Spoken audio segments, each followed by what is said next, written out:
This show is brought to you by Safety FM. What's up, people? Welcome back to Rebranding Safety. Let's jump into the intro and I'll tell you some more about today's conversation. The problem in safety isn't deviation, it's complexity. Health and safety has gone mad.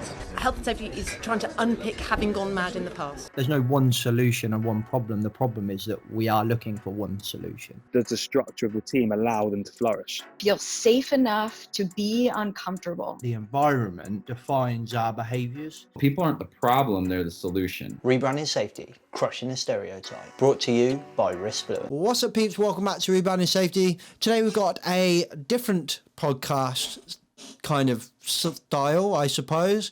This is a unedited our end. We've literally just uploaded it as they'd edited it. Me on a different podcast, on somebody else's podcast. It's a good conversation, I think. You can let me know.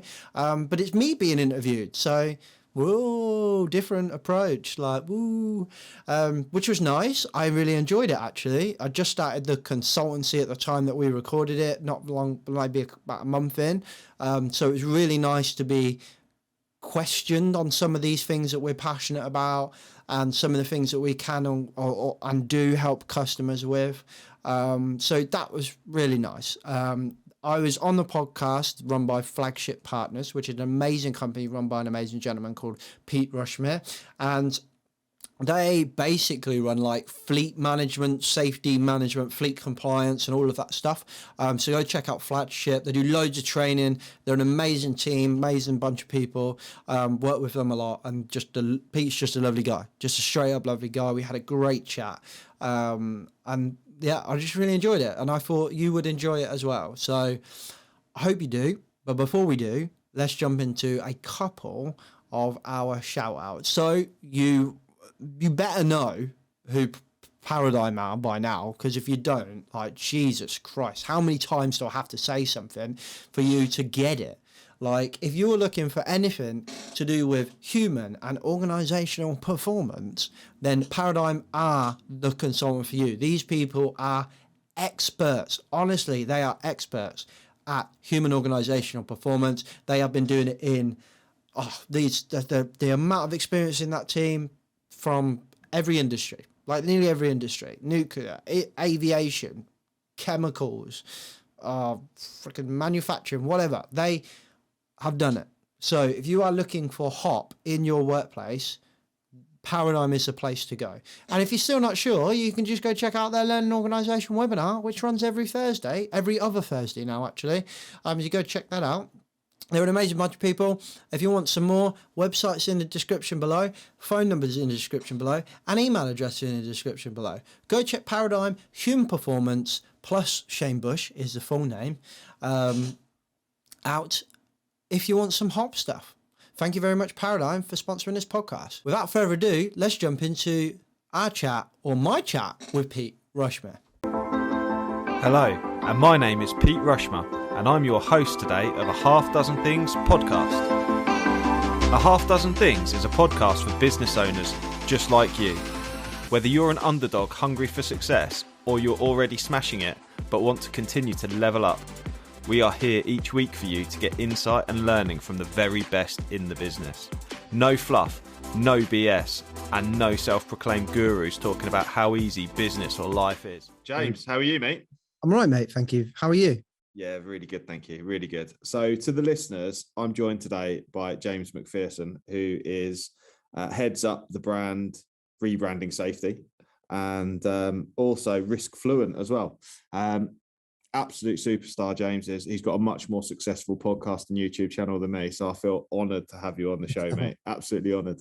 I've given you a bit of an intro, but I don't know. What did I miss, mate? What did I miss for the listeners? Not much, really. That's it. That's pretty much it. I was once introduced on a keynote as a YouTuber, which I'm not sure I felt comfortable with at the time. I'm getting more comfortable with it now, if I'm honest. But that was nice. But yeah, I've been a safety professional for about 10 years. And then I kind of starting to specialize in like the more cultural stuff and the more kind of human behavior stuff.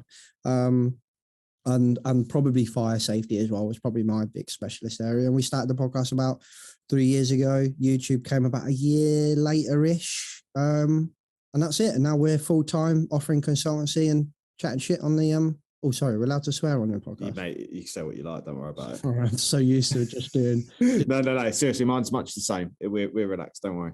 That's good. Well, I just thought I should have asked that question before, shouldn't I? No. It's cool. So and that's it, really.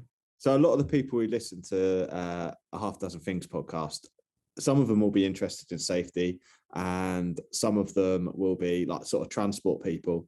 And the thing that I love about the fleet sector, which we operate in, is that we touch so much. The role of the people we look after touches so much on safety, touches so much on people and HR as well.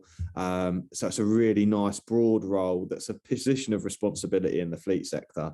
And I think, do you know what? I just love the idea of having you on here talking about safety, and particularly around compliance as well, because compliance is a massively sort of used word in the sector. Compliance is used a lot more than safety because of the regulations around operating and the operator's licensing in the UK. Obviously, we're the regulators, the Office of the Traffic Commissioner, and there's the set of regulations of which we have to stick to. But I quite regularly ask what people think is obtuse questions, like, for example, yeah, it's compliant, but is it safe? And people are going to me like, well, yeah, it's safe if it's compliant. And I'm like, hang on, that driver can drive for 10 hours on that day compliantly, but is it safe for him to drive 10 hours?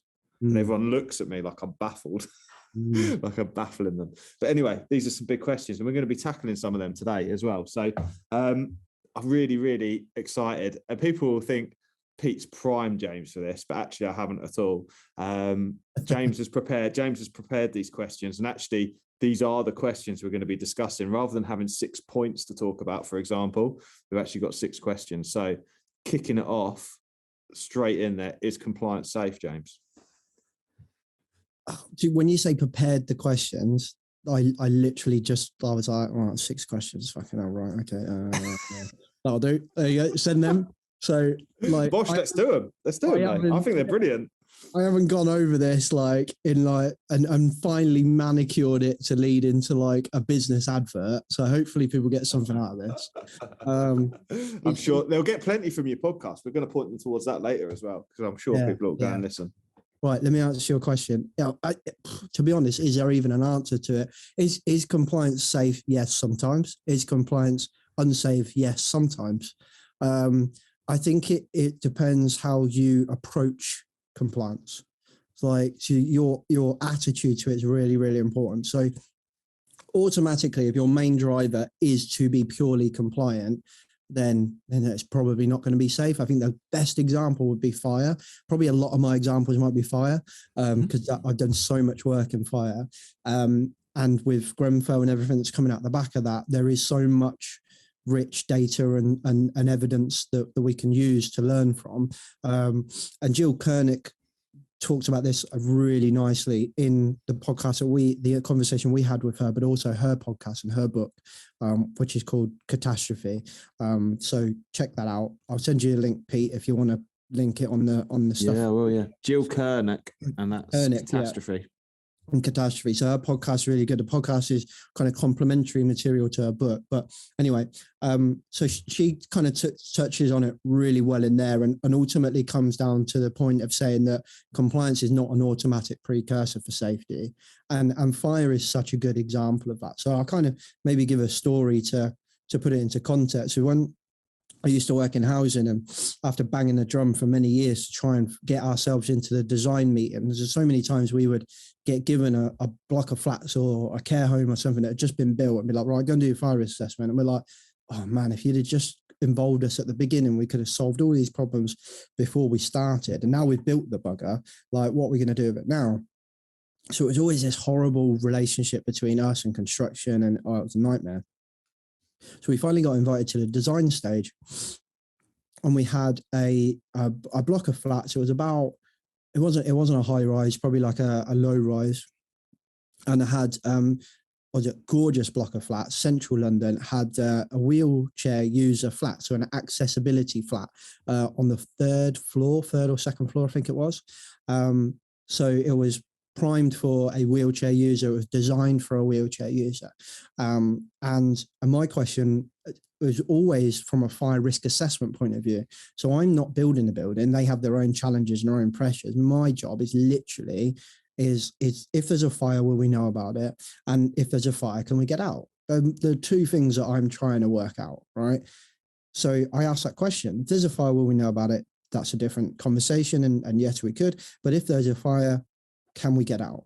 And I said, this person in a wheelchair and is on the second floor. I've got a bit of a problem now, right? So can he get out? So I asked the architect, how does this person get out of the building? Oh, I stay put. Right, okay. But stay put doesn't apply if the fire's in your flat. If the fire's in your flat, you don't stay put. You get out. Like, there's a fire in your flat. So there was a misconception around stay put as well, which complicated the issue. But he was like, oh, stay put. And I was like, yeah, but the fire's in his flat. So he's not going to sit there, is he, and wait for the fire? He's going to get out. He or she's going to get out. And where are they going to go at that point? Oh, right, yeah. But the building's compliant, James. I'm like, right, okay.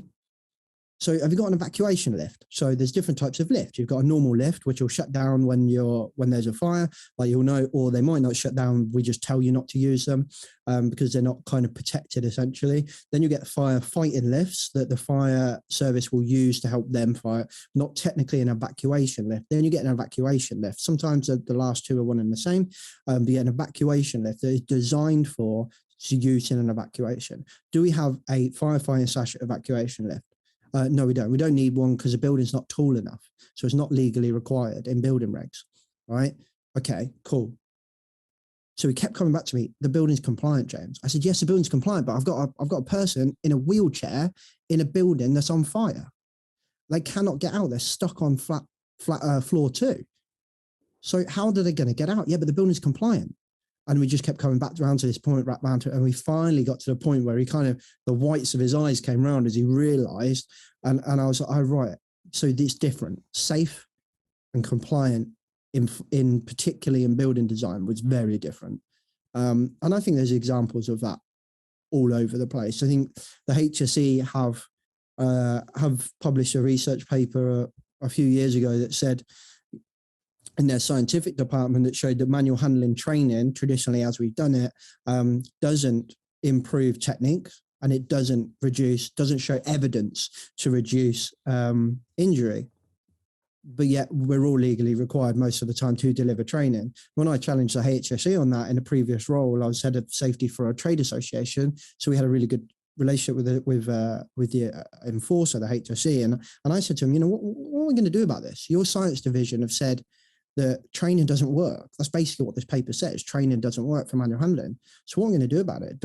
Am I going to be telling my members and now customers they need to be focused on strength and conditioning training, which is what that paper said? You're more likely to get reduced injuries by strength and conditioning training. And they said, right, if we turn up and you're not doing manual handling training, we will enforce. So again, even in their own department, compliant is very different from safe.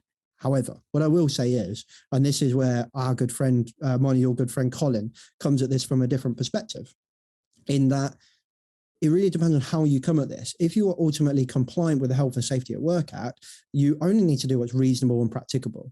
So you don't need to be 100% safe. So your perception of safe is different from my perception of safe. So when we ask like those real simple questions of, is compliance safe? Well, we first need to define safe as well, which then we end up in more philosophical conversations and it becomes a nightmare and my brain hurts and your brain hurts and we've not got anywhere.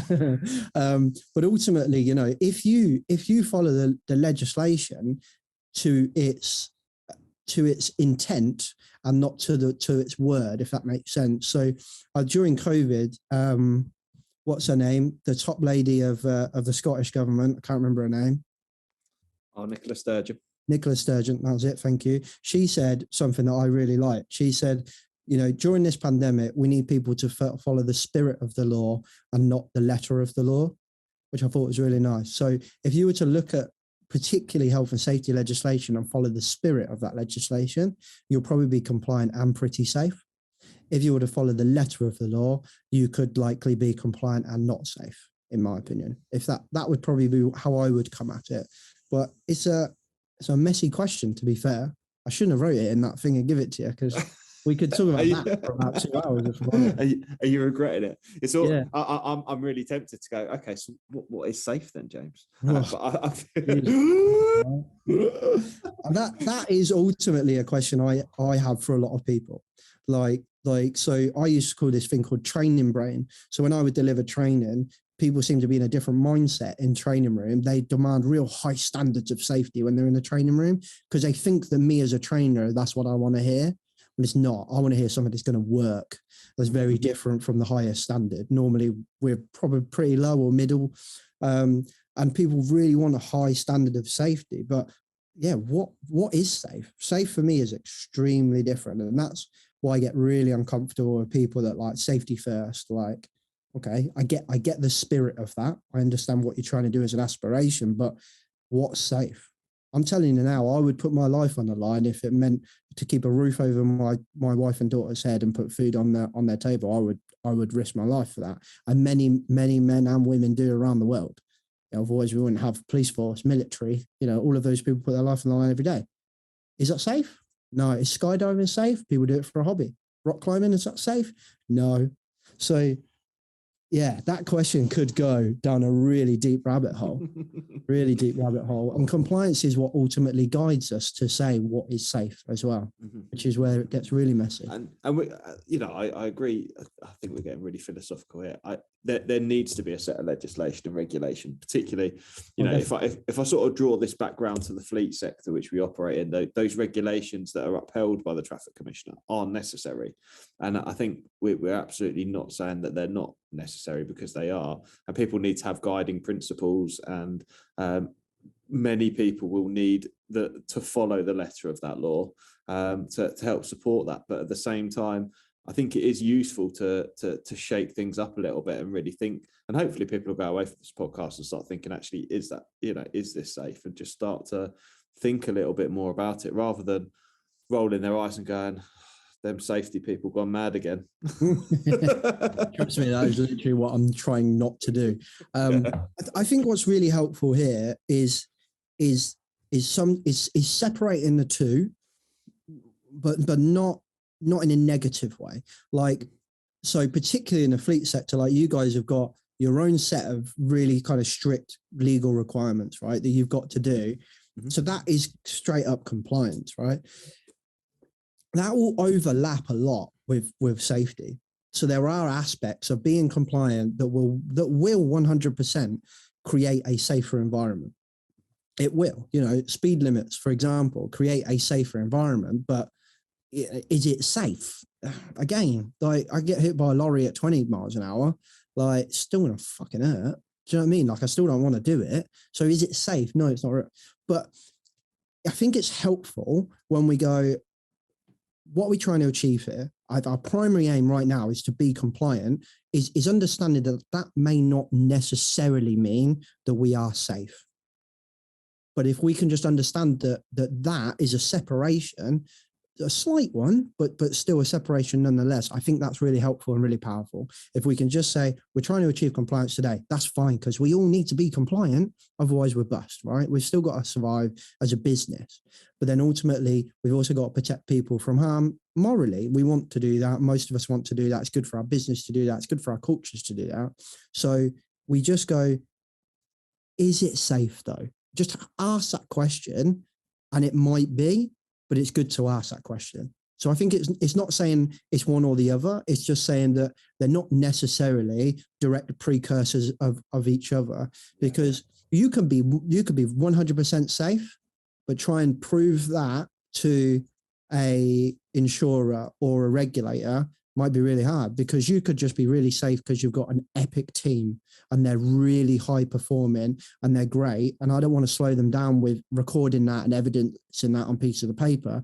Therefore, proving safe compliance or proving safety might be really hard.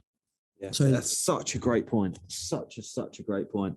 We deal with some really small businesses where, you might only have a team of 5 drivers, and they might be the absolute best drivers. They do absolutely everything by the book. And that they are the safest team, best drivers, best fuel efficiency. These guys are really experienced.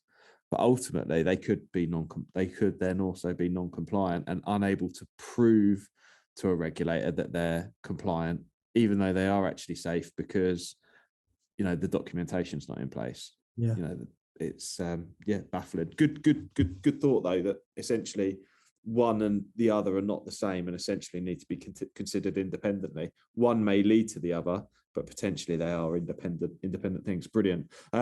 So I guess that leads me on to the second question, which you suggested, and I know we've talked about it a little bit, but how do we balance compliance and safety? I think for me it's just understanding that separation is probably the first thing. But I think as well, if we can understand that separation, then we can ask the question, like I said a minute ago, what are we trying to achieve? I think that's really, really important. And it would be really refreshing for me if I went to a customer and they're like, actually, James, my primary focus right now is not safety. It's this particular task is just about compliance, whether it's RAMs, for example. We've all had contractor RAMs sent through and gone, well, this is crap. This has got no indication of like whether it's safe or not. It is just what it is. It's a form of demonstrating that they're doing something. Okay, fine. That's fine. But ultimately, it needs to reflect the reality of work at some point. And they might be two different processes. They might be the same. I found that normally when they come in the same, they kind of conflict with each other, because operations is quick moving, it's dynamic, it's fast, it keeps going and going and going. And we haven't got time to write shit down. We haven't got time to do checklists. We're just cracking on. It's particularly like every year goes by, operations just seem to be quicker and quicker. And look at Amazon, man. I can order something now and it turned up tomorrow. Like, what the fuck? It's just like, so there is no way that safety and compliance is a massive driver in that process, because those two are ultimately quite slow. They're slower. So then they're kind of inefficient in a way. Now, I actually used to say that efficiency and safety were the same thing. And I don't necessarily disagree with that now, but if you zoom out, it's inefficient as a company to be unsafe, because you'll lose people, you might have a high turnover of staff or whatever. But if you zoom in the operational role, 100%, being thorough, as Eric Honagel, the academic, would call it, versus efficiency, they're two different things. So I just think understanding that there's maybe a bit of a trade-off there, having that question in your head, being like, okay, is it safe? Will help you. There is a paper called The Safety of Work and the Work of Safety, which you can get free of charge off Google, which is good for an academic paper. Normally they're behind a paywall. That breaks kind of, you've got separate things. They call it the safety of work. So e.g. the safety of real work, actual work. So how people are actually safe, their behaviors, and then safety work. And they break that down into four categories. And I think this is a really kind of undervalued paper. I think it's like huge. I think it's really helpful if people can really understand it. So he said there's one is physical safety, easiest one, really simple, hard hat, PPE, guarding, things that are physical, right? Physical safety, that's dead easy. Admin safety will be our policies, procedures, risk assessments and things like that, right? That create like an admin foundation of rules and guidance within our organization to try and influence the behaviors. So it creates like a scaffolding for the workplace, right? Then you've got social safety, which are things normally like Vision Zero or Safety First, or like Lang O'Rourke's Next Gear, like a saying or something like that makes us feel like we're being safe as a company, right? And then you've got demonstrated safety, which is what we spoke about, is being able to demonstrate to external stakeholders that we're being safe. Insurers, subcontractors, employing contractors, so on and so forth. So like RAMs or something like that would be a really good way of demonstrating safety. But also they're not like one thing. So a risk assessment will be an aspect of physical safety, demonstrated safety, social safety, and admin safety. It's mostly admin safety, but it could be all four of them. And they're ultimately separated from the safety of work, but all of those things are trying to influence the safety of work. So I'm getting like a bit academic here. I apologize for that. But I think the main thing is just understanding that you've got all these different types of work that you're doing, And ultimately, you don't have control on work. You have influence on work. You don't control the worker unless they're a slave. Despite what your risk assessment says. Away. Despite Sorry? what your risk assessment says. Despite what your risk assessment says. You can write a risk assessment, right? And I can choose not to follow it. Mm-hmm. Right, but everything else, the culture, so social safety, the risk assessment itself, the attitude, the relationship between me and you, the environment I'm in right now, that helps influence me to make the right or wrong decision, but it doesn't control me. Okay, so risk assessments, should they include influences as well as controls, or should we not have risk assessments? Wow, no. Now, see, well, this is a sorry. I know I'm going a little off piece here. Good. I've actually written down another question as well around the way we're talking about safety. It's almost like a different department to health. Oh yeah, definitely. But anyway, we'll have a little explore of that as well. You know. Yeah. So go with the risk assessment. Should it include influences as well as controls? Those people that are listening who aren't safety people, by the way, may be getting a little bit lost. Hopefully, from a fleet point of view, you do understand safety, but risk assessment, you've got your hazard, and then you've got your controls, essentially to control that hazard, which then obviously manages the risk, which is the risk assessment. That's what we're talking about. So from historically, controls would be the element, PPE training, hierarchy of control, making sure that we're eliminating, making sure that we're using technical things to be able to help support the control to be able to reduce the risk. Yeah. Influences then, how does that fit in, or should that fit in, or am I just pie in the sky?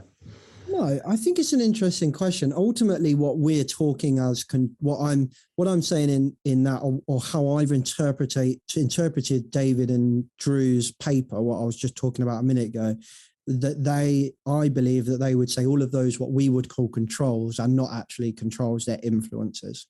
Yep. So we're not saying it's addition, we're saying that's what they are. We call it control, but ultimately it's kind of like a false sense of control, like a false sense of safety, in that they are influencing the decision that person makes. Because ultimately that's what we're all struggling with now.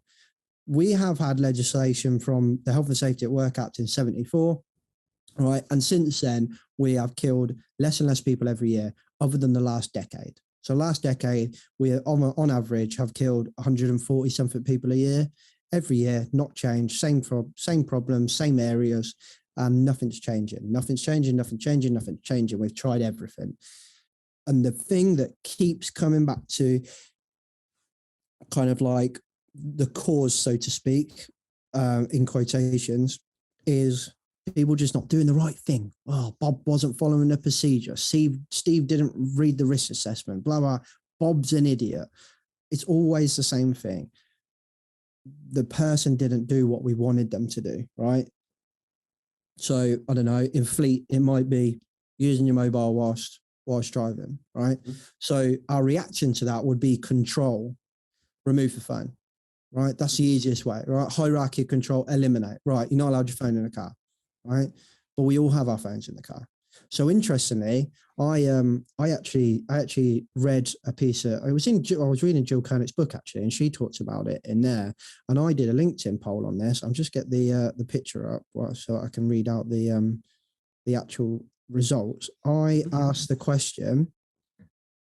So based on the two statements I read in the book, you are one statement, you are 4 times more likely to be involved in a collision when you're using your phone, when you're talking on the phone in the car, not using it, so not looking at it, just on Bluetooth. Yeah, on Bluetooth. Yeah. This comes back to another compliance and safe question.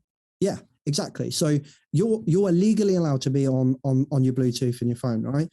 But you are 4 times more likely to have a collision at that point. So is compliance safe? In this case, no. So I asked the question, how do my audience, so roughly I'm connected to around 3,000-ish, mostly safety professionals, right? And I asked the question, basically, I have no calls and driving rule at work and personal. At work, but not personal, e.g. like work car, personal car, but not work, right? And I always take calls when I drive, right? It was a straight up, give or take, 44% at work and personal, I don't take calls. So basically, when I'm driving, I don't take calls, and 45% I always take calls when I'm driving, regardless work or car. So people are divided on this 100%. So what we might do is go, well, we're going to go down this control route and say, no phones in your car. That would be a real simple way to deal with it, and it would make sense. But then you've got a behavior issue. So now it's not a control issue because you've got the control. Now it's getting people to follow the rules.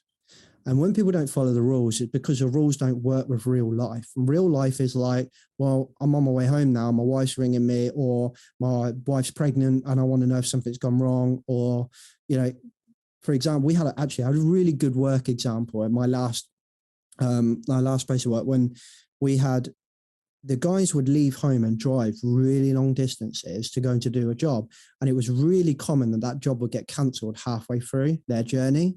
So they would ring them up and say, turn around, come home, or go to your next job, right? So it was efficient for us as a company for him to be able to answer the phone whilst on it. So we kind of found a middle ground, and we said, okay, you're allowed to answer your phone in the car, but we want to give you some control as the driver, and you make a decision as to, is this phone call kind of cognitively challenging? Like, is it an in-depth conversation, or is it really simple? So keep it short, keep it sweet, keep it simple is basically like how we kind of run it. So like, would I have a conversation like this whilst driving the car? Not a chance. But actually, I love having conversations like this in the car. If I'm like driving, I like to ring people when I'm driving because I love talking, obviously, as we've picked up. And, and so you get to a point where you're like, this is actually really hard to deal with. But what we're trying to do is influence, because we can't control. You can't control. You could say, we're going to take your phone off it, but they can still break that rule. You know, you're not having your phone in the car. Okay, fine. I won't have my phone in the car, boss. The second you're gone, phone's in the car. Mm-hmm. You know, I've seen it. I've worked at companies had a no phone car rule, no phones in the car rule. And yet the sales department, whenever I rang them, always answered the phone. Always answered the phone. Why? Because they had goal conflicts. They had KPIs that said, always answer the phone. We measure you on the phone calls that you miss, and we judge you on that. So you've got these goal conflicts. So what we're trying to do is influence behaviors. So you're trying to work out where's the strongest influence. To bring it all the way back to your original question, what about our risk assessment? So ultimately, I think that controls are not in fact controls. Some may be more controlling than others, but mostly they're influencers. And secondly, fundamentally, we have a very big issue with how we do risk assessments. They're not very good at all. When most of the time we think about risk assessments, so you kind of gave the example of hazard and stuff like that, you're kind of talking about the template of the document. That's not a risk assessment. The document is not a risk assessment. Document is a formal, what I would call compliance process of recording that risk assessment. But a risk assessment would be me and you chatting before we get on the truck saying, how are we going to do this job? You know, it's your driver. He's coming up to the bridge and he's just seen a sign that says high winds or whatever. He knows he's got a big load and he knows it could topple, or he knows he's got a heavy load and it's more sturdy or something like that. He's making that risk assessment. He or she is making that risk assessment as they drive. Driving is a great example. Do I go at this roundabout or not? You know, what's that car doing there? You always know when you're driving, don't you? Like, that guy's coming over, or that guy's in the wrong lane, or whatever, because you're risk assessing as you go all the time. Lorry drivers are some of the best at it. So we need to probably reframe what a risk assessment is in our brain as well. But that's probably a different conversation as well. I love it. Okay, so next question I had, I'm going off piste again because the next one should be what safety culture. So we'll come back around to that. Yep. Is safety profitable? Oh, that's a blindside question. Is it profitable? Well, it's just something we were talking about before, and I still want us to explore is health another department, because I can nail that one in my opinion. Okay, go for it. My opinion is that safety professionals are too generalist. If we are going to be health and safety, I think one of them is going to be done bad, because it's just too complicated. And ultimately, I think the whole profession needs to be reviewed. I think we need risk generalists. I think if we can have so my company is set up under, we call ourselves operational risk consultants, right? So the long-term vision is we want to cover not just safety. We want to cover health. We want to cover corporate social responsibility, environment, and I'll have a team of generalists that have a real general low-level information about that. And their job is to identify problems like your GP does. So your GP is not an expert on cancer. He's not an expert on, I don't know, gastro issues or whatever, right? His or her job is to identify and put together issues and go, right, referring you to a specialist. That's, in my opinion, what safety should be. What most safety professionals are generalists, and they do that, but they're specializing in one of those issues. So in my opinion, I'd like to see, let's imagine you're a massive company, right? I know, like Wincanton, for example, right? Just to pick the fleet example. Are they fleet? Yeah.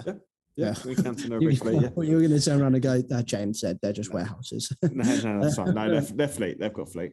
So last time I checked, they did. I may stand corrected, but they've got fleet. So for example, like a massive company like that, I would much prefer to see a team of kind of risk advisors that can identify risk to the company that could come from the operations. And health and safety is one of those. Quality is another one of those. Environment is another one of those. And then they refer to specialists. Now, most health and safety people are kind of specialists in health and safety, but in my opinion, you can't be a specialist in health and safety. They're two very different things, in my opinion. And health is really complex, and so is safety. So, in my opinion, I'd like to see the two split up, but we are where we are, and that's it. So, yeah, I suppose that's my opinion. Kind of brings us on to your next question: is it profitable?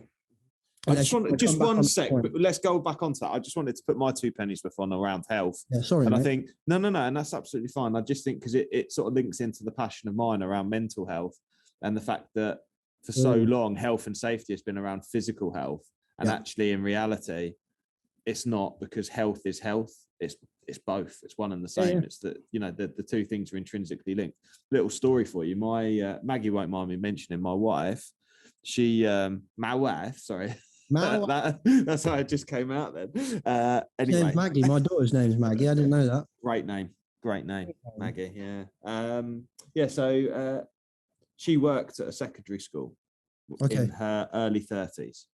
The culture was challenging. To be fair, anyone who goes and looks at her profile, they'll be able to see which one. So I've got to be a bit careful. But the culture was really challenging.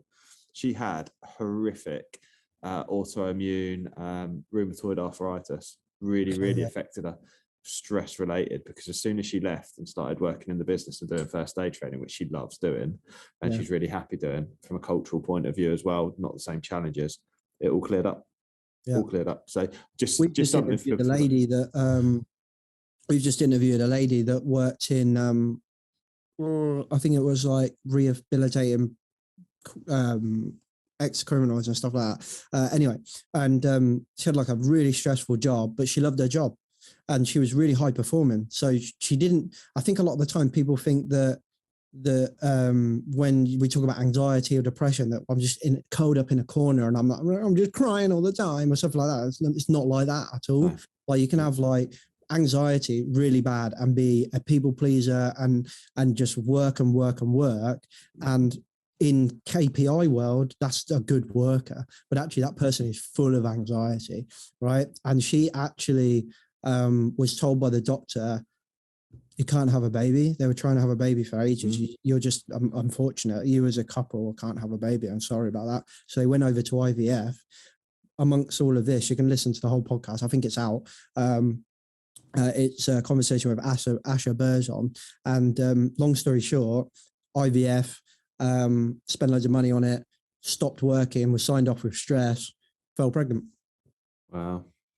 And it was stress related, 100%. Yeah. And since then, I've had another kid, and it's 100% stress related. So now she has specialized in hypnotherapy and works with companies proactively to deal with extreme cases of stress in the workplace. And ultimately, that comes back to your original point in that mental health, 100%, it affects everything we do. You know, biologically speaking, when we are stressed, our body puts all the blood in the places where we're ready to run away and stuff and fight, right? And that's a really bad thing for us to be in all of the time. But I don't know enough about that for me to manage that in the workplace. And I can't know enough about that and know enough about working at height and know enough about behaviors and know enough about cultures. There's too much, in my opinion. So I think that I think mental health is a great example. And I know Dr. Cooper, I apologize if I'm wrong, but Dr. Cooper, if he's a professor, then I apologize. But Dr. Dominic Cooper is really passionate about that stuff. You follow him on LinkedIn, he will turn around and tell you that health and safety should not be dealing with welfare and mental health. He 100% thinks it's a specialist area and we should stay away and we're not competent to deal with it. I think health has always just been linked to safety, because the idea is that if it's safe, it doesn't harm health. And a little bit like the whole compliance and safe thing, the two things aren't linked necessarily. No. Anyway, safety and profitability. Sorry. No, that's fine. I kind of like touched on it earlier in the like, if you zoom out as a company, so if you zoom in on the task, then safety is not efficient, right? Because it's slow. We've got to focus. We might have to do things not the quickest way because it's unsafe to do it the quickest way or whatever.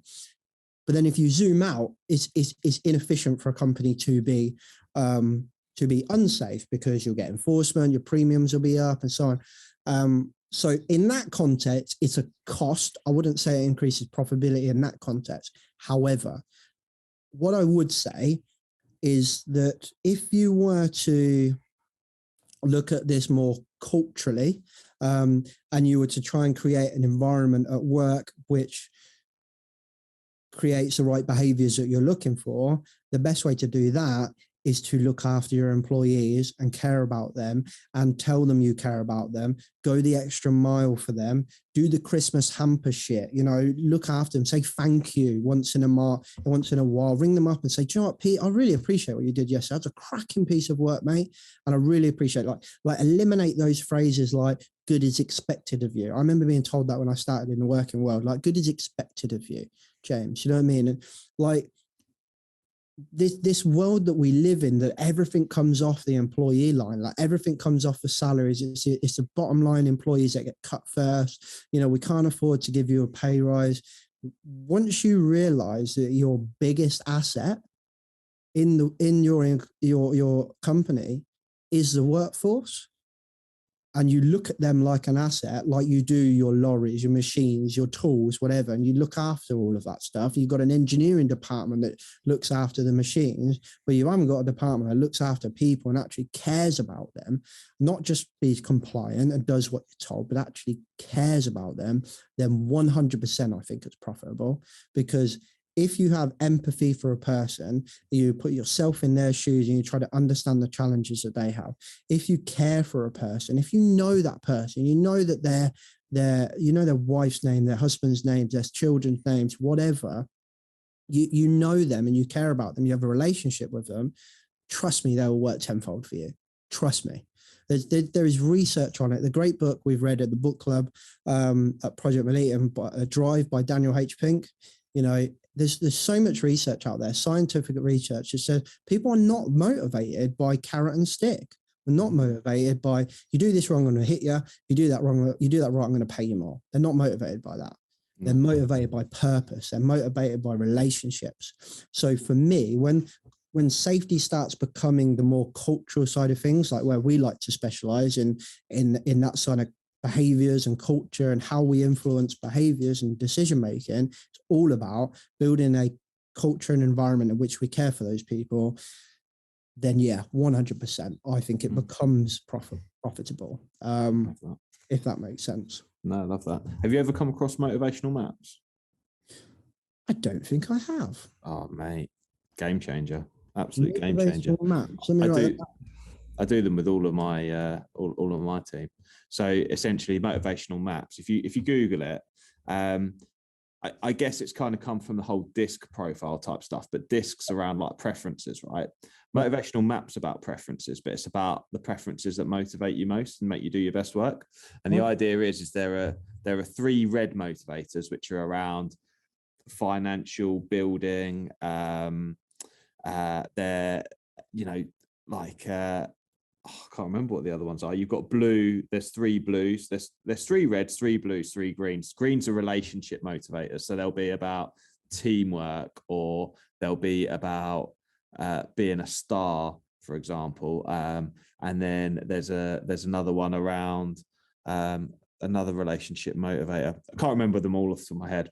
Blue ones are much more around meaning and purpose and those kinds of things. And then there's also about being an expert, for example. That's another blue one. So you want to be the person that people go to because you know stuff, right? So the biggest compliment you could pay someone who's highly motivated by expert is the best way you could compliment them is to go, I really value your opinion on this. Boom, motivation through the roof, because that turns them on. But the most demotivating thing you could tell an expert is, I don't really value your opinion. I don't think you know what you're talking about. Yeah. It's literally like, that's death. All of a sudden, literally, that person's going to leave tomorrow because they're so motivated by being an expert that's mortally, offensive to them. And essentially, people have all 9 motivators, but in different levels, different mixtures. So you've got like this magic mix. So the idea is if you know what motivates people best as a line manager and as a leader, you're able to know what's going to really affect. You can almost preempt the stuff that's going to offend them. Really offend them, for example, and the other stuff that's really going to motivate them because you give more of that stuff. Yeah. Hi, it's Pete from Flagship Partners. We're really proud to sponsor a Half Dozen Things podcast. At Flagship Partners, we take road safety really seriously, and we're your road safety partnership. We help transport companies with compliance and training across their businesses, including first aid, driver CPC, and other transport management services. So if you're FORS accredited or you want to improve your operator compliance risk score, give Flagship Partners a call today. Love it. I think you touched on something really good. I did want to actually just clarify one point, which I think is really important from Daniel Pink's work in the book Drive.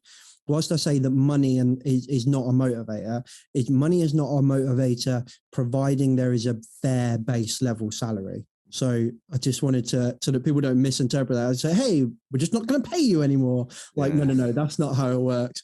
Like, you have a fair salary. So he is really clear about that in the book.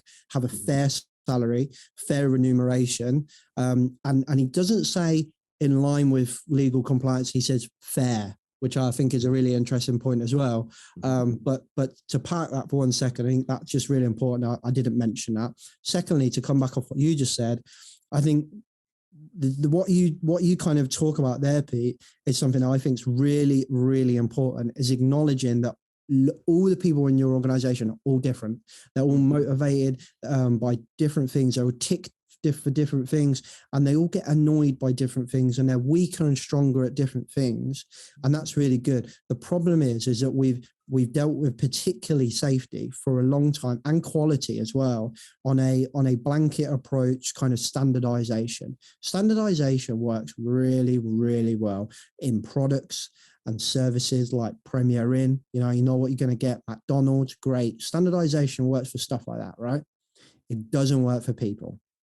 So the biggest thing, like, if anyone's worked with me ever, they will always hear me go, oh, blanket rules don't work. Blanket rules don't. Like, I literally will scream it. I've been in meetings where I'm messaging a guy and I'm like, capital letters. Do I have to fucking say it again? Blanket rules don't work. They don't work with people.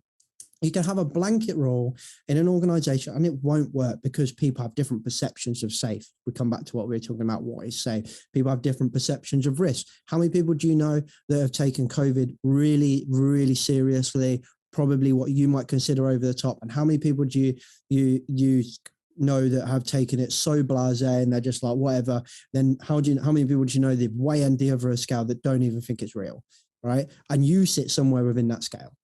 COVID has been such a good example of risk perceptions and how people deal with it in different ways. Mm-hmm. So blanket rules don't work. And the disc profiles and things like that, and that example of motivational maps that you talked about there, is a really good tool for us to go, okay, I'm going to do this safety project, for example, with this team. So I need to consider who I'm talking to here, right?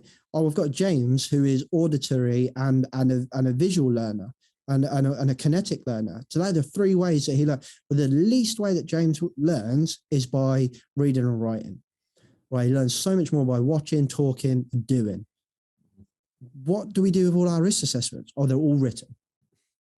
All right, so James not going to learn fuck all then from that risk assessment, is he? No. And safety's terrible for that. Everything is written down. Everything is written down. And I asked the HSE this question: would you have a problem if an organisation communicated their risk assessments out via video? They said, nope, not a problem. As long as it's done. As long as you can evidence it's done as well when the inspector comes around. But ultimately, whatever happens. So it's not one or the other, it's all of the above. It's a bespoke approach to each person. And I think that is a big part. That comes back to this influence and control thing. As if you're doing something that works for them, they'll do it. They will do it 100%. I think the value, we do so many like videos and induction videos and try and find different ways to engage with people so the message hits home is vitally important. It's funny you mentioned about COVID being like this risk, how we process risk. I saw a really funny meme the other day around we can never really use the saying avoid it like the plague again.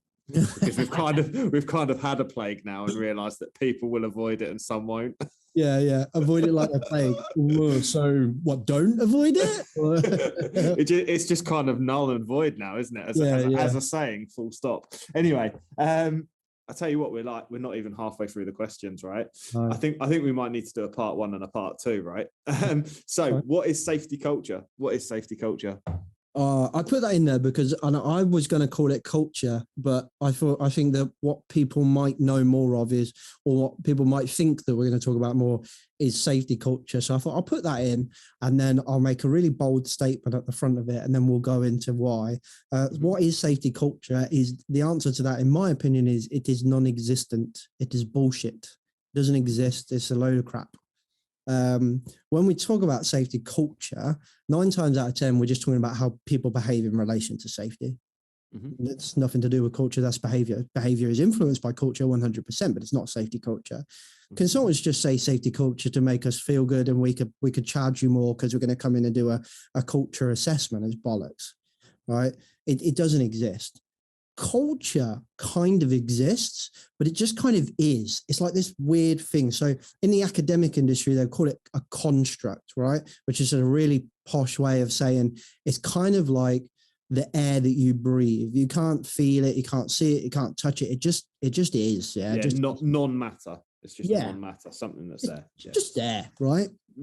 So if you imagine it like air, so in London, for example, the air is shitter than in Nottinghamshire, for example, right? Because much more of a city in London, right? So we might do things to influence or improve the air quality in London, right? But ultimately, it's going to take a long time for our air quality to improve. Culture is exactly the same. So culture is, I really like Dave Snowden's. Dave Snowden is, I really like Dave Snowden's description of culture. There we go, get my words out. So Dave Snowden is an academic, does like natural science. So he talks about like complexity at work, but from like a naturalistic perspective. So he makes comparisons to like nature and stuff, which is kind of cool. I kind of like it. And we've had him on the podcast, and if you're doing it fucking mind blown, you can go on there because I'm not really sure even now what we spoke about. I have no idea what he was saying the whole time. It's a bit like how I feel, James. No, I'm joking. Oh, shit. Yeah, so he says that culture is, I mean, I'm probably ruining this, but he says that basically it's culture is a result of interactions over time. So I'm going to guess you've read the book Atomic Habits. You look like an Atomic Habits kind of guy. I've written Atomic Habits, yeah.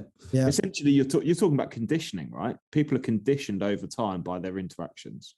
Yeah, exactly. So in Atomic Habits, it's James something, isn't it? Who wrote James Clear.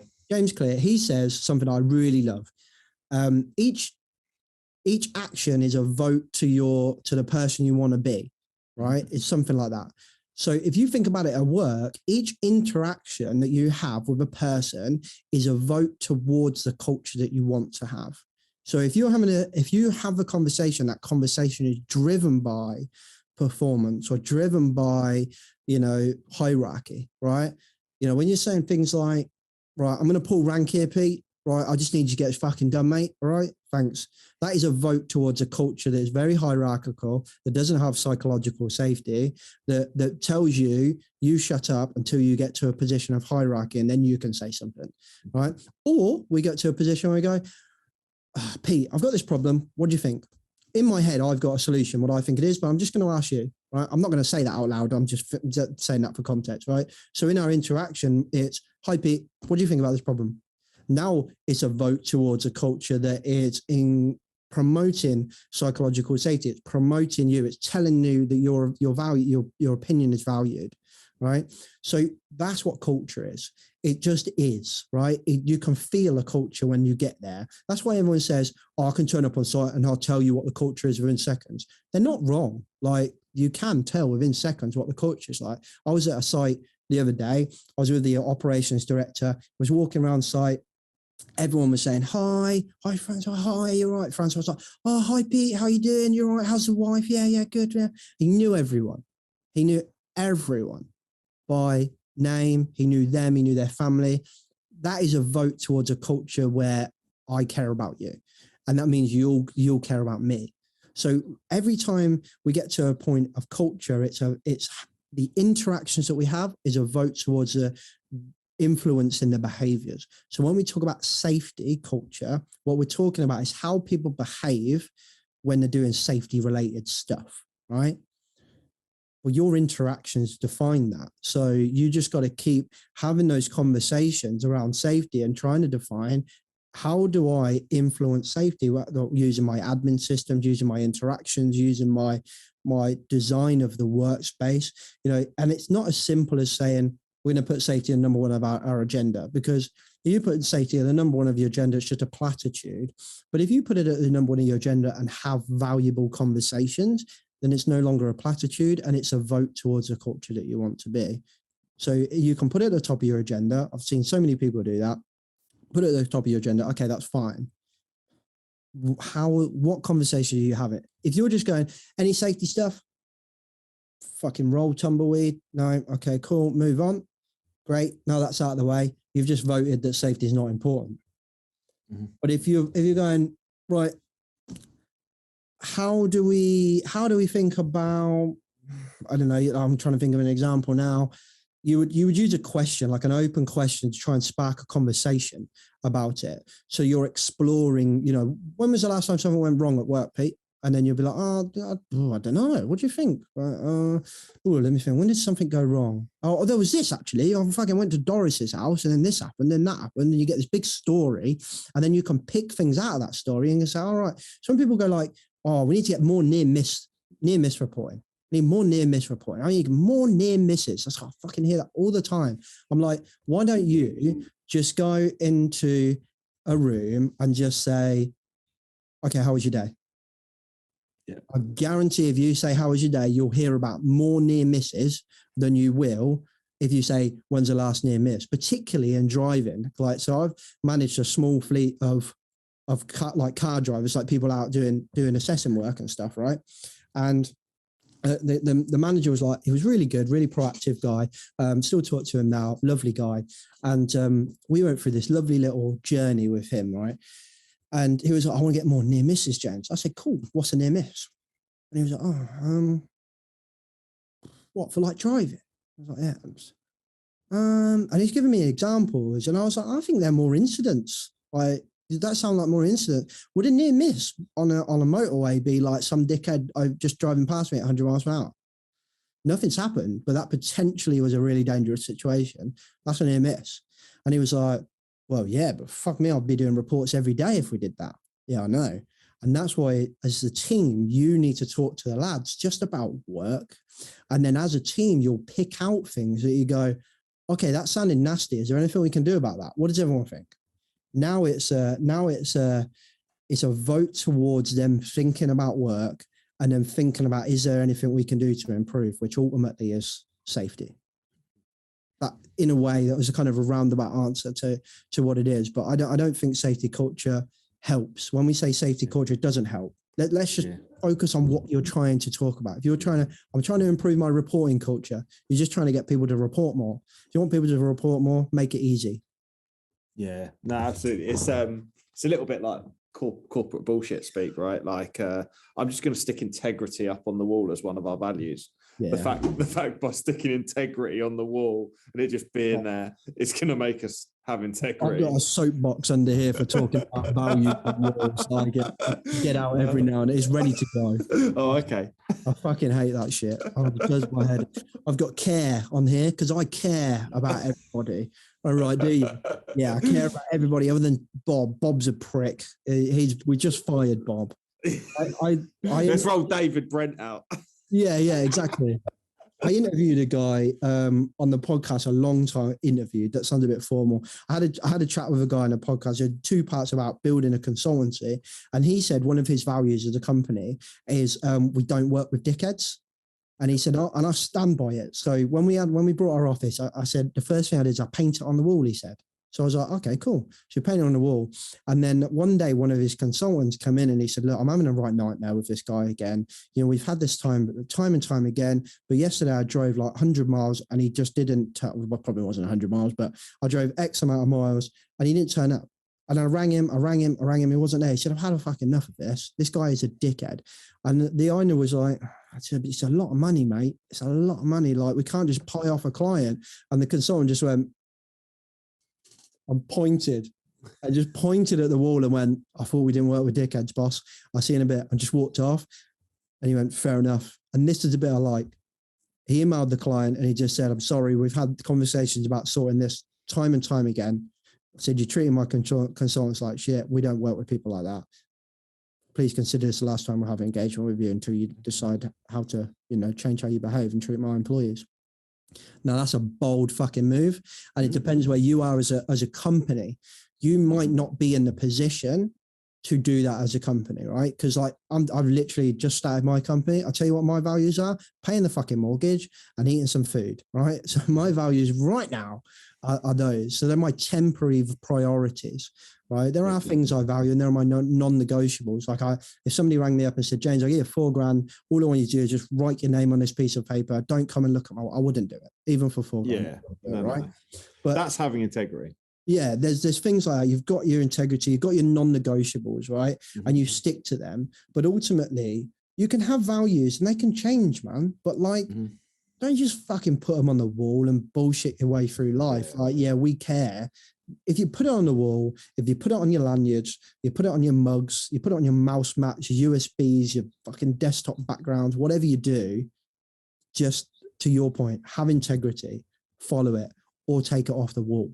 I'd much prefer a company turn around and say, do you know what? We value profit.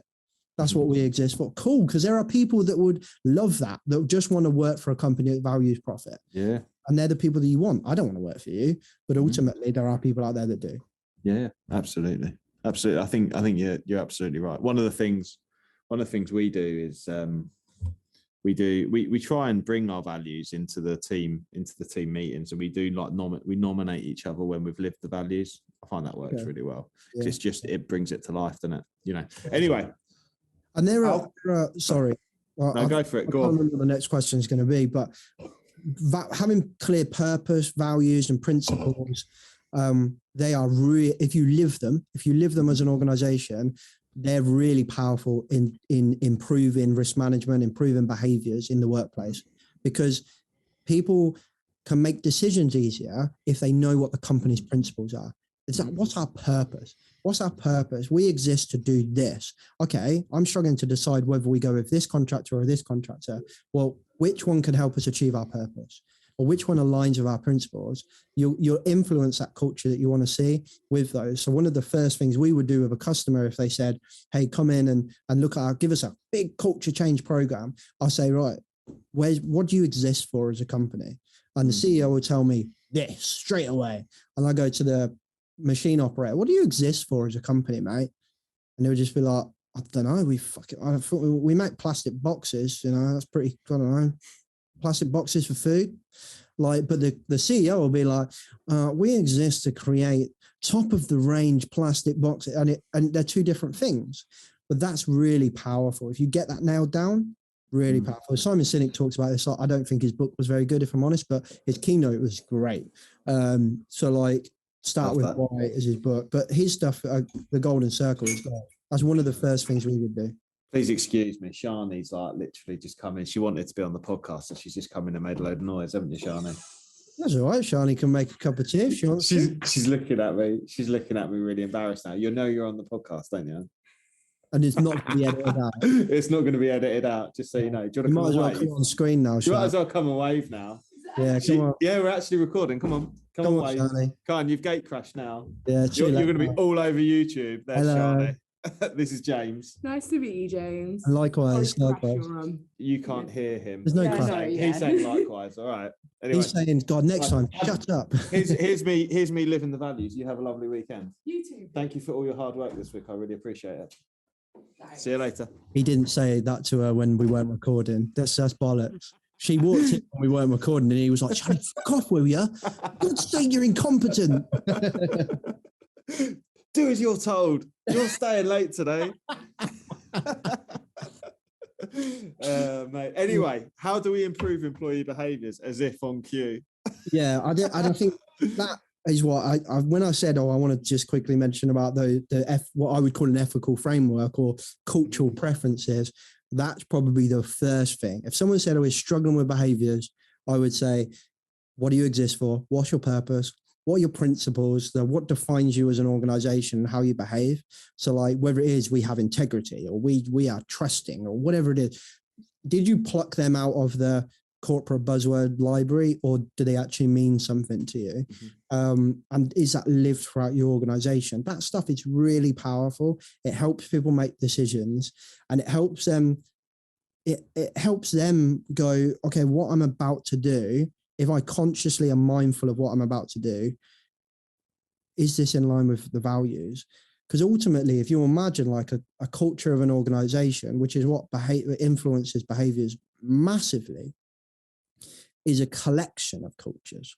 You have your own culture from your own background, from your own environment, your own family, and Shani will have a different one, and I will have a different one.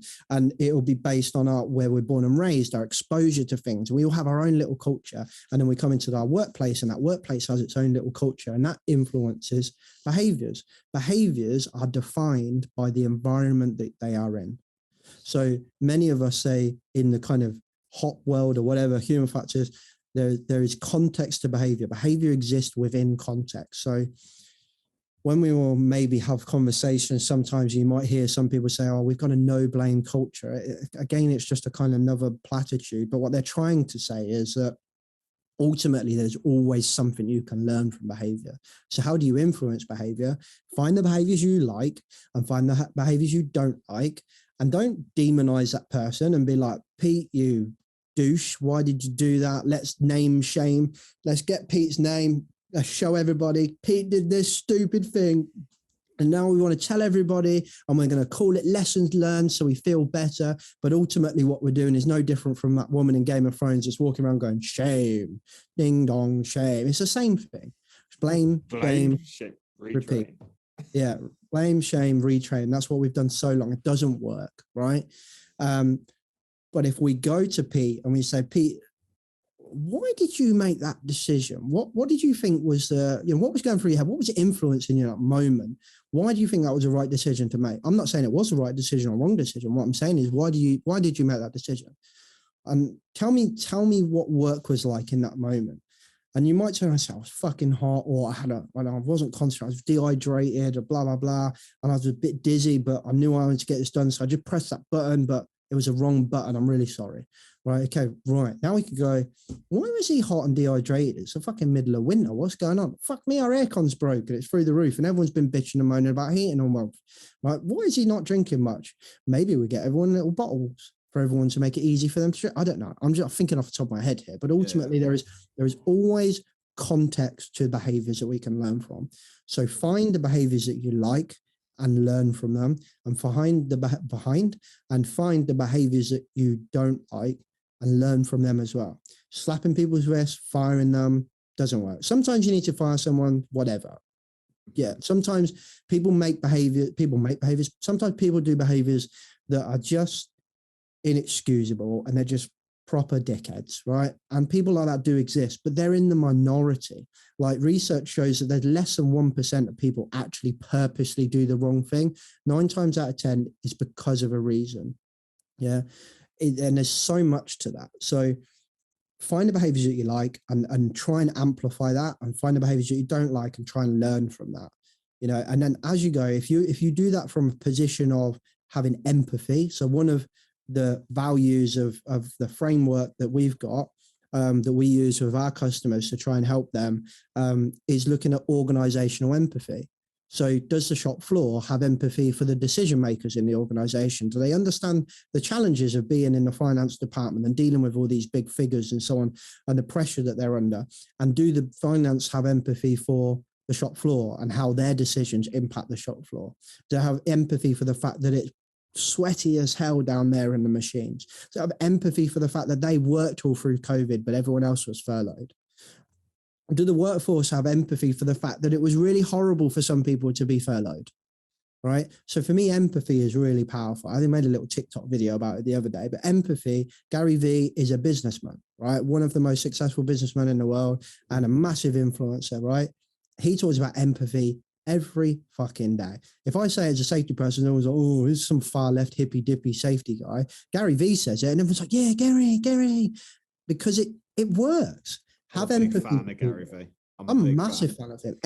A lot of the stuff he says has heavily influenced the work that we do now with our customers to try and help them improve their cultures and influence behaviors. Because ultimately, you can influence behaviors massively if you just care about people and have empathy for them. Guy's even got a wine line called Empathy Wine, for God's sake. I'm going to make a recommendation, actually. You've recommended a few books. 12 and a Half, he's just released. Great book. Oh, okay. I've actually not read any of his books. I've just I've just lived on his podcast for about 7 years. 12 and a Half is a really good book. He's just released it. I think you'd really enjoy it, James, actually. Okay. Really enjoy it. Empathy is one of the 12. It's basically the 12 and a half skills that he nurtures and lives by. The half is what he calls kind candor. And it's because he thinks it's a half skill because he's not very good at it and he has to work really hard at kind candor. But the rest of it, he talks about empathy, accountability. He's really, really big on accountability and as a leader. And that, I think that's the point that I wanted to make off the back of what we're talking about with influencing and improving behaviors is, and actually it takes me back to a mutual friend that we know, and that's Teresa Swinton. When I first heard her speak, she said this thing and it stayed with me. I've only ever heard her say it. And that's, as a leader, you have to be aware of the shadow you cast.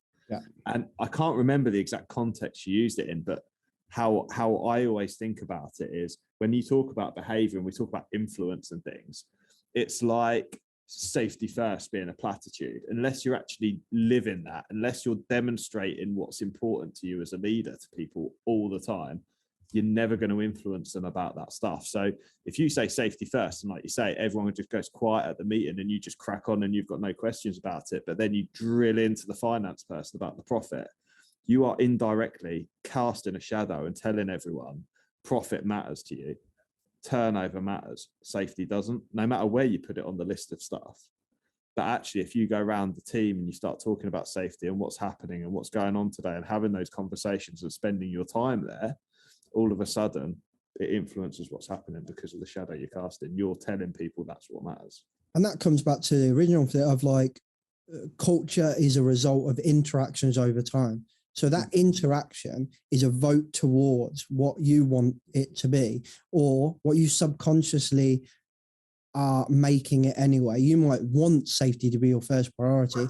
If I'm honest, I don't think safety could ever be first. If I'm honest, I don't think it should be first. I'm not even sure putting things in a hierarchy like that is really helpful, in my opinion, because one day, if I'm the accountant and I'm transferring $1 million deal, right? Safety 100% should not be your first priority, right? Because I need that $1 million pounds, right? Safety, I don't give a shit about safety in this moment, but if you are working on top of a freaking, roof of a 20-story building, no edge protection, 100% safety is your first priority. It's dynamic. Like it changes and ebbs and flows through work. Sometimes quality is the most important. Sometimes safety is most, sometimes it's both. Sometimes it's all three, and we carry on throughout the day having all of them, but we can have things that we as a company value, and we might value the safety of our people, and that's slightly different.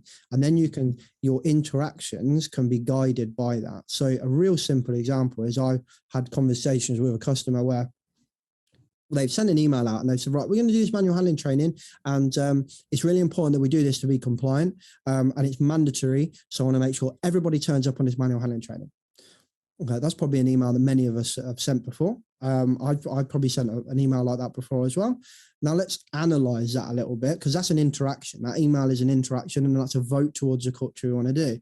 And I think it's very important to remember the saying, words create worlds. Right? The words we use create the worlds we live in. I think it's so powerful. Adam Johns first said that to me, and I was like, dude, that is epic. In that, yeah. I need to get like a bomb sound on my actually. Yeah, good idea. But anyway, I'll just dropping bombs, James. That's just all you do. Drop bombs. I'll just be pressing it all the time. I have got some sound effects on here. I've got a drum sound effect, a joke one. Anyway, hold on, hold your horses. Hold on. Oh, you know, keep talking. Keep talking. I'll be back in a sec. Go on, I feel uncomfortable talking to myself. So what was. I can't remember what I was saying now. Yeah, so a real good example of that email, and then we take that email and let's analyze it a little bit. So we've got, hi everyone, it's really important that you do this training because we need it to be compliant, right? So that's the first thing. What you're telling me now is that your main driver is compliance, not safety. So subconsciously, that also tells me that, it depends how far you want to take it, but that also tells me that if that legislation didn't exist, would you be doing this? I'm not sure, maybe you would. So does that mean then that you're only doing this because the legislation exists and therefore you don't care about me, right? Then we carry it on and it says, and it's mandatory that you're there, right? You're not ordering me to go.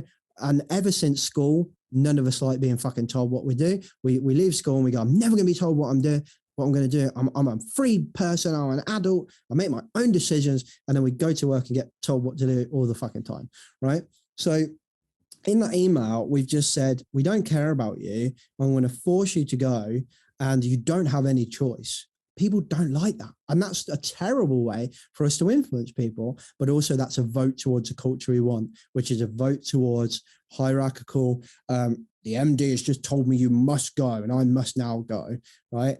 And a vote towards compliance is our first thing. So you might be saying safety first and you might think it's safety first because you're doing the training. And this is where leaders get confused sometimes. And this is where workforce get confused about leaders because they think they don't care about me. They do. They're just not very good at communicating it because that they think that compliance is safe. They are doing this to protect you, but they don't realize what it's like because there's just so much going on. And Dave Soden says as well, if you don't understand the challenge of leadership, then you don't understand what it is to be a leader. And I think that's really powerful as well. And that's why in our framework for our risk fluent framework, it's called organizational empathy because we need to have empathy for leaders as well as the shop floor. I went down a rabbit hole there, but yeah. No, that's fine. And I went looking for my bullshit button and I couldn't find it. Oh, I used to have one of them in the office. We've got an amazing bullshit button. And it does bullshit in a different voice each time you press it. It's amazing. Great for training. People the one that they used to have like some cowboy being like, yeehaw, yeah, with some bullshit there. I love it. Right then, I've got 2 more questions. Are you okay for time? Yeah, I'm good. Listeners, are you okay for time? Yeah, we're good for time. Everyone's good. I feel like I should have a glass of wine now. It's 6 minutes past 5 on a Friday. I know, right? We survived it, right? 2 questions. One you're not expecting. First one, let's hit the one you're expecting. So what's resilience? Yeah, right. Resilience is something we're talking about a lot now. And I put this in there because I have got something to say.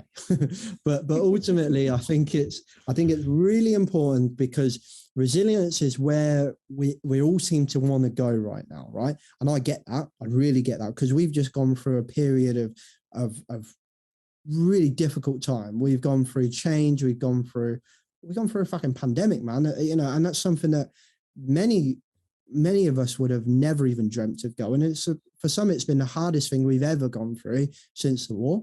And it's economically, it's the hardest thing we've ever gone through since the war. And even socially, it's the hardest thing we've gone through since the war. And many of us, including me, have never even seen the war or even had any connection to it. So we've now got this massive driver towards being more resilient. And I mean, from a company perspective, not a mental health perspective, right? So a resilient company. What is resilience? A resilient company is a company that can deal with change and kind of emerging situations. So they could have dealt with this pandemic quite well. So how do they do that? Many would say that they've got the capacity to deal with change. So in resilience community, call it the adaptive capacity, right? This is another fancy way of saying we've built up a lot of slack in our organization to be able to kind of dodge stuff and deal with stuff. But fucking great example of that, or a great example of not having resilience, would be the NHS right now. So mid pandemic, they had a massive shortage of PPE because we weren't resilient. We didn't have a stock. They didn't have a stock, right? So they weren't resilient from that point of view. They've never been resilient for a number of beds, right? They've never been resilient for staff for a long time. So not resilient. Why are they not resilient? And this is the important point that I wanted to get to. They're not resilient because they're trying to be efficient.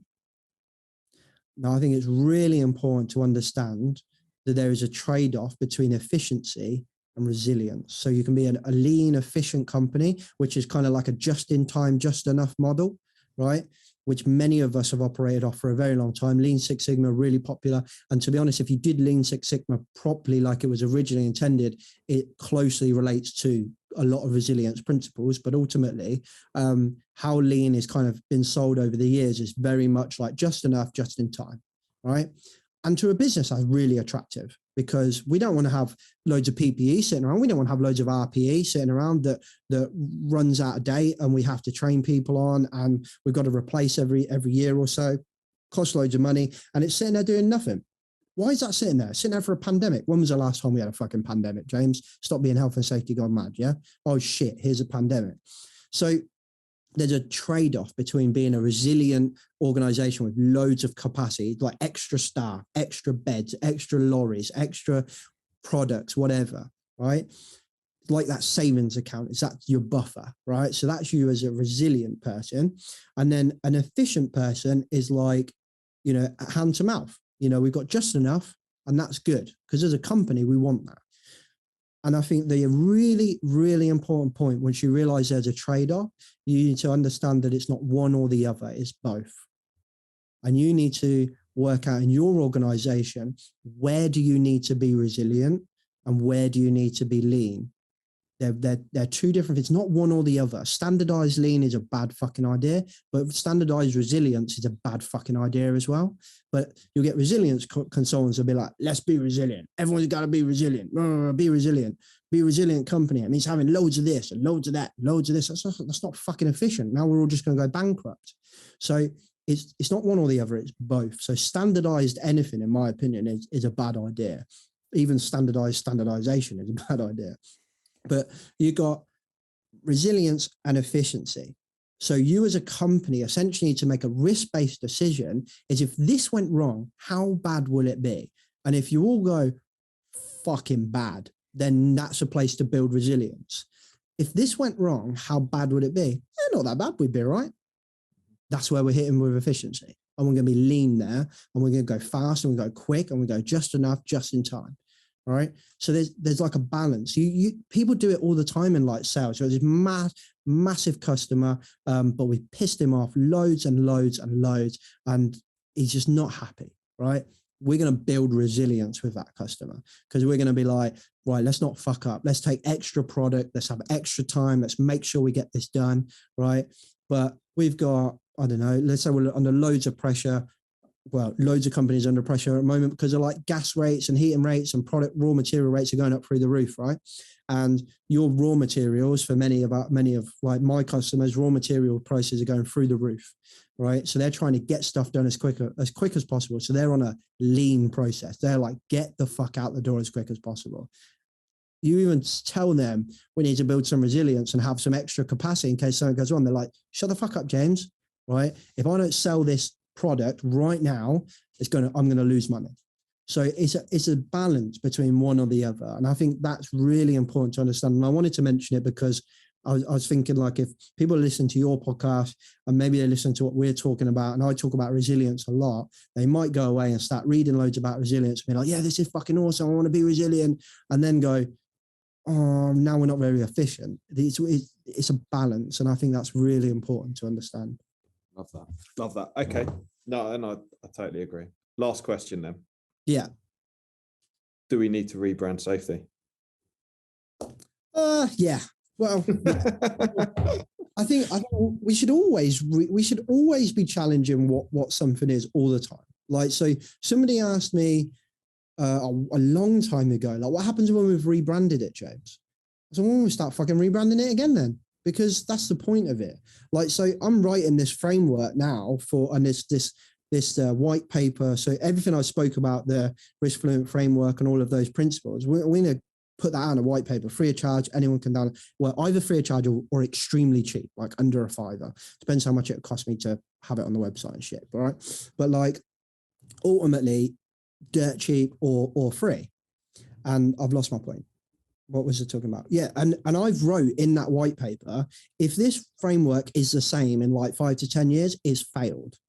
So like things should constantly be changed. We're not comfortable with that. We are so not comfortable. And safety has been building for such a long time on one thing, certainty.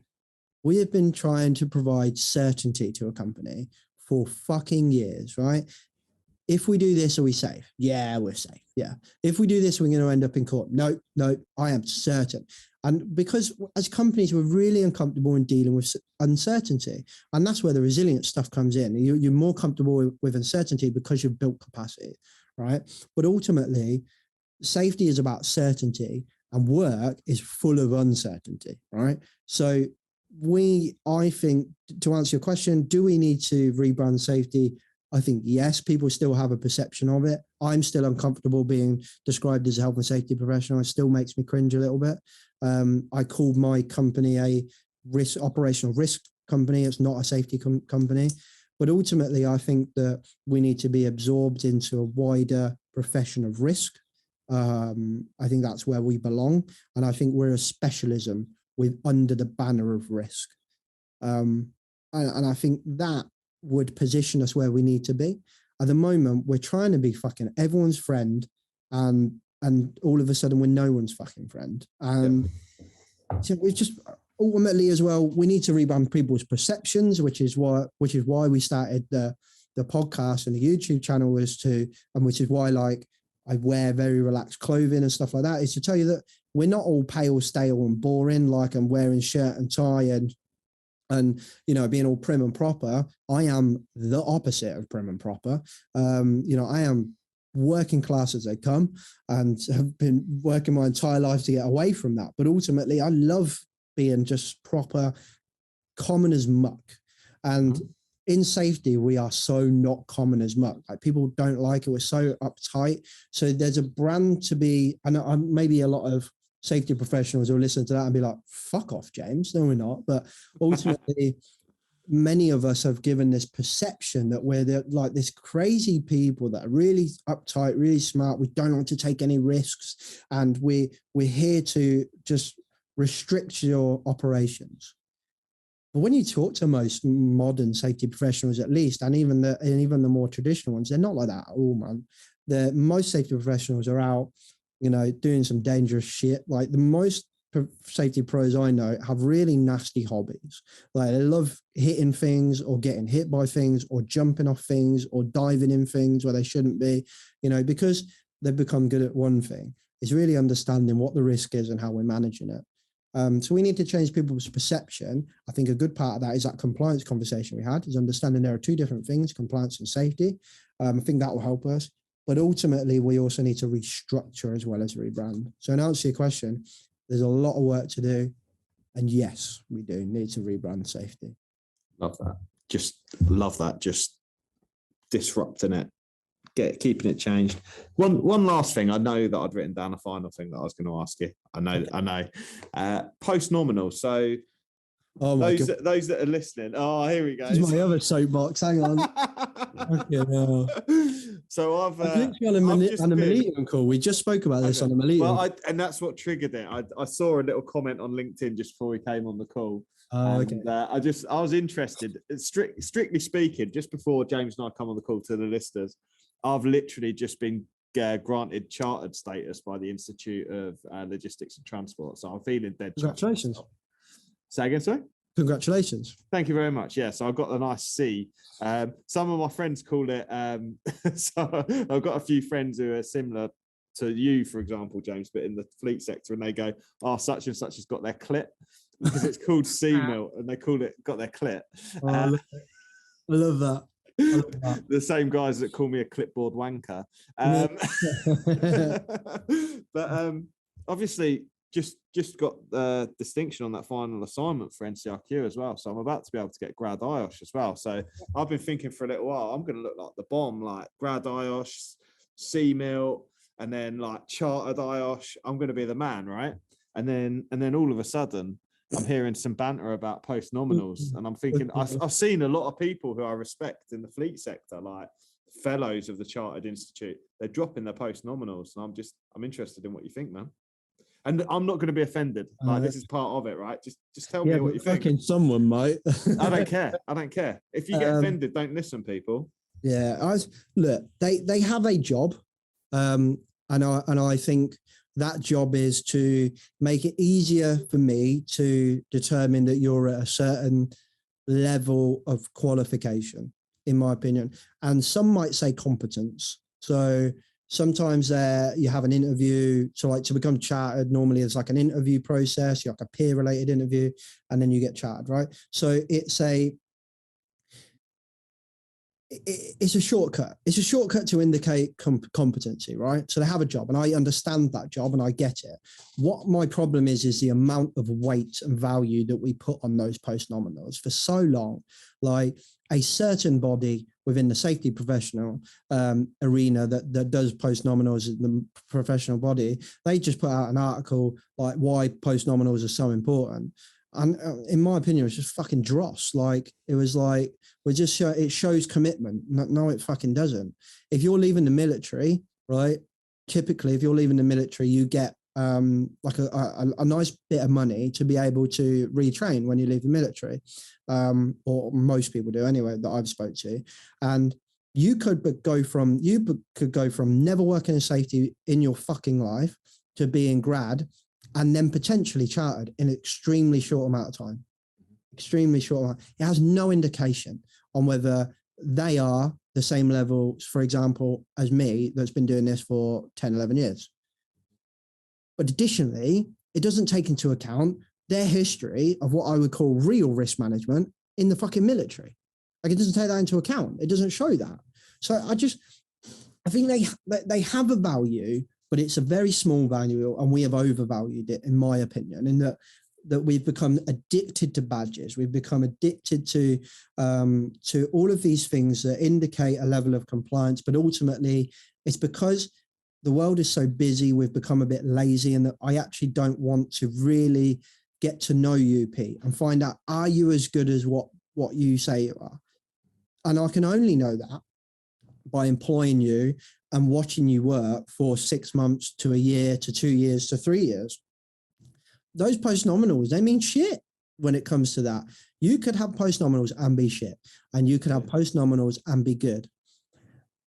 So they have a job, but I think it's kind of similar to the safety and compliance thing. They have a job, they have a value, but remember, they are not an automatic precursor of competency. Right? It isn't that. It shows something. It shows that you've done something, but it doesn't show attitude. It doesn't show passion. It doesn't show, it might indicate towards that, but it's not an automatic precursor. So I don't like that about them. And then the final thing I don't like about them is that they're too restricted, in my opinion. So I'm probably biased in my opinion of post-nominals, because I'd been working in safety for God, years. And I was at a position in my career, I was doing a podcast. Everyone was telling me like, oh, you must be getting like some, ask for this job and go get that job. You must be getting like loads of job offers. I love what you're doing. And I was like, oh, fucking, I'm actually pretty good at what I do. I'm feeling pretty good about myself. And it was my post-nominals because I didn't have a degree level education. So I couldn't get grad. Wasn't possible for me. I'm not a academic person. I've kind of forced myself to be over the last couple of years because I had to get a degree. I had to get a degree level education. Or else I couldn't be grad. I don't agree with that because there are engineers out there that are engineers, right? And they've come up on the tools. They don't do fucking degrees. They don't do anything, but they're a hell of a lot fucking smarter than I ever will be. And I'm going to send them on what? 19-month NCRQ, and then now you can be a grad. Now you can be a grad. Like, I don't like how restrictive it is, but I'm not a massive fan of real strict hierarchies anyway. So there's a bit of a bias there as well. But I went through a period of I couldn't get a job. I couldn't get interviews. I couldn't get anything because they were like, oh, we want grad IOSH. And I was like, hang on a minute. I'm looking at this job description and that's the only thing I don't have. Like you said, ID, like all of the desirables in there, I was smashing them out the park. I was like, oh, desirable experience in fire risk assessment. I'm fucking fire risk hospitals, but yet you're saying I'm not good enough for this job. You've got desirable there. I've smashed it. Desirable experience trainer. I've been an accredited trainer 3 times over. Like I've trained people on terrorism awareness, and I'm not good enough for this fucking job. Yeah, because you haven't got grad IOSH. And I'm just like, what a fucking joke. I got my degree, I passed my degree, I've fucking got grad IOSH, and fucking in come the interviews. I was getting interviews left, right, and centre, and I spat my dummy out, mate. Like I didn't want half of them. I was like, no, you didn't want me before, you're not having me now. I didn't go to them. I don't agree with that. I think it depends how you look at it, and it depends how you approach it. But I think it makes people be like, oh, I'm just tech. But like, you met Perry at Project Mollitiam probably once or twice. I've never met a person with passion like him. And I would rather employ Perry than I would anyone else that's got grad, chartered or anything. Why? Because he's got fucking attitude, good attitude, and he's got passion to do what he does. And he's got drive, and I can see that. I don't need his post-nominals to tell me that. I can know the person. But that doesn't devalue what they exist for. They bring a value. It's more just how we use them, I think, is the problem, in my opinion. Makes total sense, mate. Makes total sense. So please don't get rid of your post nominals if you don't want to get rid of them. I don't demonstrate mine. I have them on my CV. If people want to see it, then they're there. But ultimately, I do have them. So I've registered with RRSM now. I'm not a member of IOSH anymore. Long story. For another day, but so I'm a member of RRSM now, and I'm there primarily because of that exact reason. My customers like the badge. All customers like the badge because they've got to demonstrate compliance somewhere. So I can say we've done our due diligence by getting somebody that is a full member of RRSM, which I think is grad level or whatever, full level of RRSM. He's got this badge, got that badge. They're badges. They do a job. It makes it easier for us to do procurement and tendering. And that's good. We don't want to spend all fucking day doing that shit, do we? No. So it's good. And it's the same as like in construction trades, you have like CHAS and SMAS and safe contractor and things like that. They're exactly the same. Same thing. Yeah. They're just a shortcut to demonstrating a certain level of compliance. It's not an automatic automatic precursor for safety. The same as post-nominals and qualifications are not an automatic precursor for competence, in my opinion. Spot on, mate. Spot on.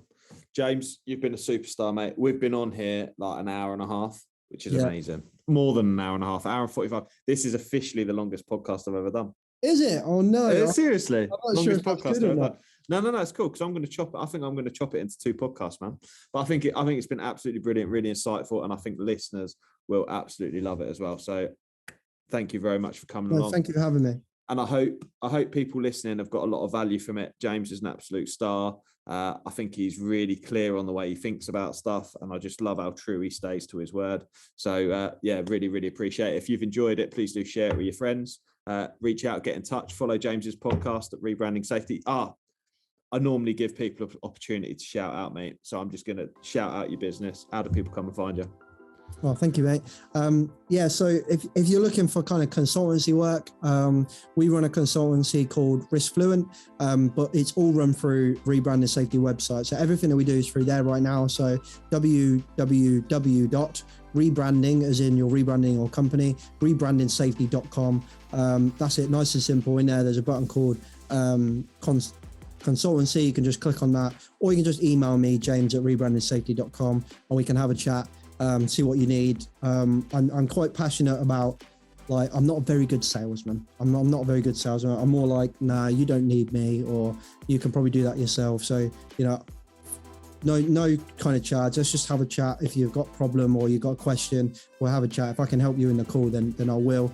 Also, go check out the podcast and that before you kind of pay anyone, even if you don't pay me. Go check out the podcast. We've got so much content on there.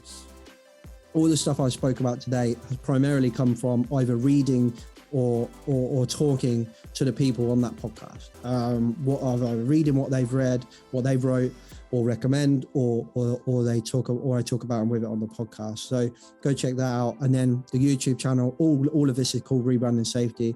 The YouTube channel is Toolbox kind of talks, we call them, to kind of stick with the safety stuff. But ultimately they're just, I say short, but we really struggle because I'm a talker, as we picked up with your longest ever podcast.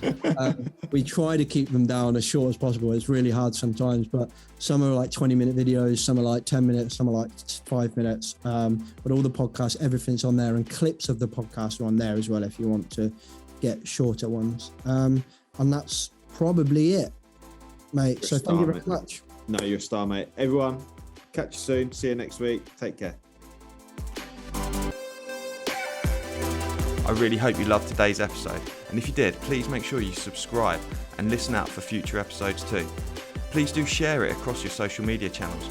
We hope to reach more and help more people. If you want to find out more about me, my name's Pete Rushmer. You'll find me across any social media channel and my business, Flagship Partners, and we're your partners in success across your business. Thank you. See you again soon.